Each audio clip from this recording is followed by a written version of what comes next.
সম্মানিত সুধী, আমার ফেসবুক এবং ইউটিউব বন্ধু যারা আমার এই ভিডিওটি দেখছেন সবাইকে শুভেচ্ছা স্বাগতম এবং প্রথমে সালাম জানাই আসসালামু আলাইকুম আর অন্য ধর্মের প্রতি আদাব।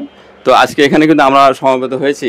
আজকের আমাদের আলোচনার বিষয় হচ্ছে যে হঠাৎ করে এই দিনের টেম্পারেচার বেড়ে যায় আবার হঠাৎ করে কমে যায়। এক্ষেত্রে দেখা যায় আমাদের শরীরে ম্যাচিংয়ের একটা ব্যবস্থা, এটা নিয়ে আমরা অনেকে দুশ্চিন্তায় পড়ি। তো আজকে আমি ডাক্তার সাহেবের মাধ্যমে এই বিষয় নিয়ে আলোচনা করব। আশা করি আপনারা এখান থেকে আপনারা অনেক মতামত পেয়ে আপনারা নিজেরাও উপকৃত হবেন। তো আমি প্রথমেই একটু পরিচয় নেব, তারপরে যাবে আমাদের প্রশ্ন পর্ব। আমি এই দিক থেকে শুরু করি, যে আগে আপনার পরিচয়টা একটু বলেন। আমার নাম মোহাম্মদ আব্দুল গনি সরকার। আমি গোবিন্দগঞ্জ উপজেলা ডায়াবেটিস সমিতির সভাপতি এবং আমার বাসা গোবিন্দগঞ্জ প্রধান পাড়া। ধন্যবাদ ধন্যবাদ। আচ্ছা, জি আপনার পরিচয়টা একটু। জি, আমার নাম শামসুল বাড়ি মুসা। আমি একজন ব্যবসায়িক, স্যানিটারি ব্যবসায়িক, প্রধানপাড়া বাসা। ধন্যবাদ। জি ডাক্তার সাহেব পরিচয়টা একটু। আমি ডাক্তার মনিরুজ্জামান রঞ্জু।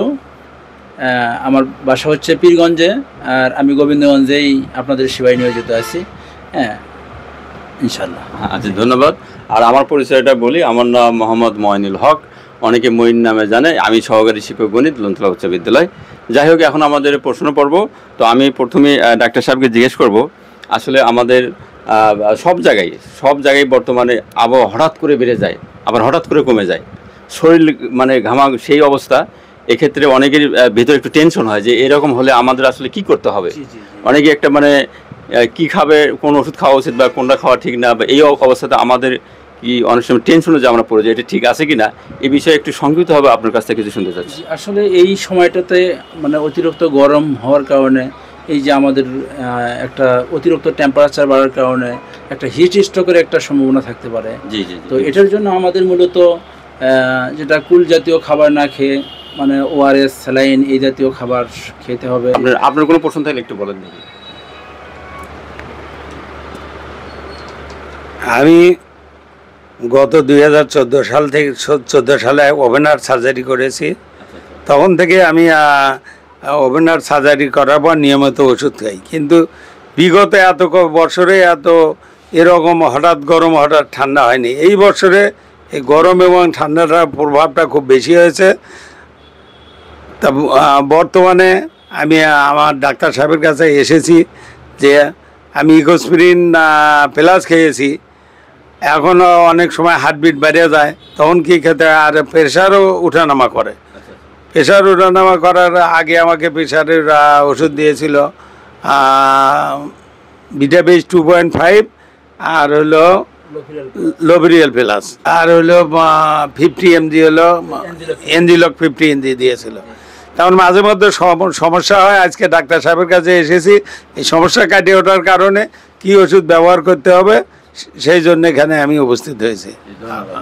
অনেক সুন্দর বলেছেন। আসলে যে এই বিষয়ে আপনার সংক্ষিপ্ত মতামত একটু বলুন। আমার সংক্ষিপ্ত মতামত হচ্ছে, এই সময় যে অতিরিক্ত গরম এবং অতিরিক্ত আবার ঠান্ডা, এই গরমে ঘেমে গেলাম আবার ঠান্ডা হচ্ছে, এটার জন্য যে আমার যে অ্যাডভাইসটা হবে সেটা হচ্ছে, আপনি ভাই যেটা ইকোস্পিরিন খাচ্ছে, ইকোস্পিরিনটা কন্টিনিউ আপাতত খেতে হবে।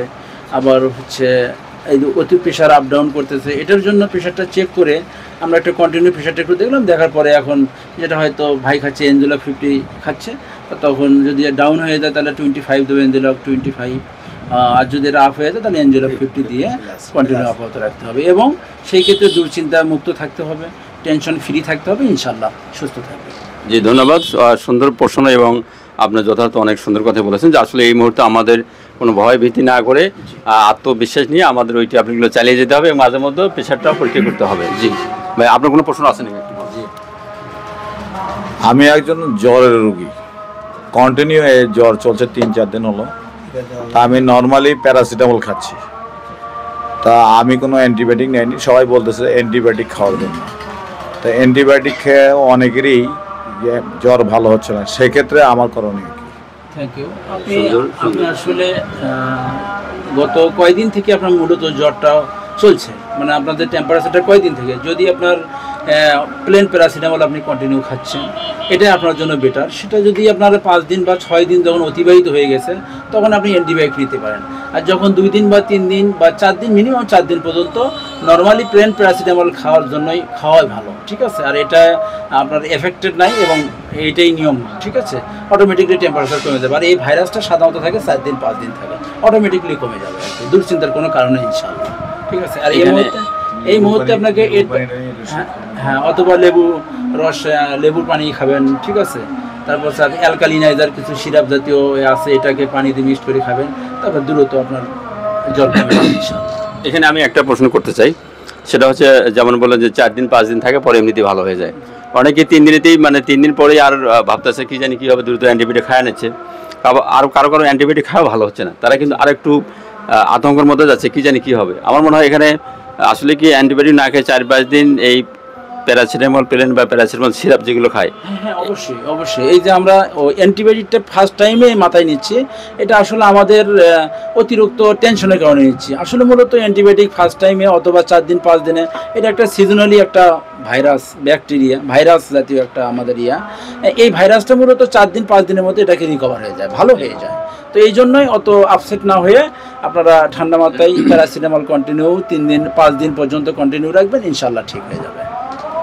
ধন্যবাদ। আসলে আমাদের আজকের আলোচনা ছিল যে এই টেম্পারেচার হঠাৎ করে বেশি হলে বা কমে গেলে মানে ভয়ের কিছু নেই, আমরা অনেক আত্মবিশ্বাস, নিজের মনের শক্তি কিন্তু বড় শক্তি।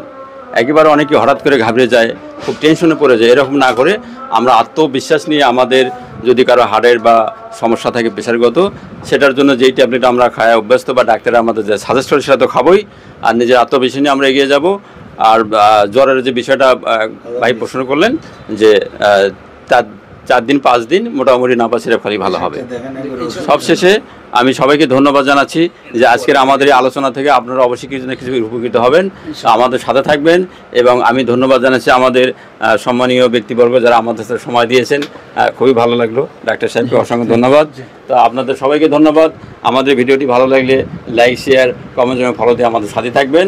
আসসালামু আলাইকুম রহমতুল্লাহি ওয়া বারাকাতুহু।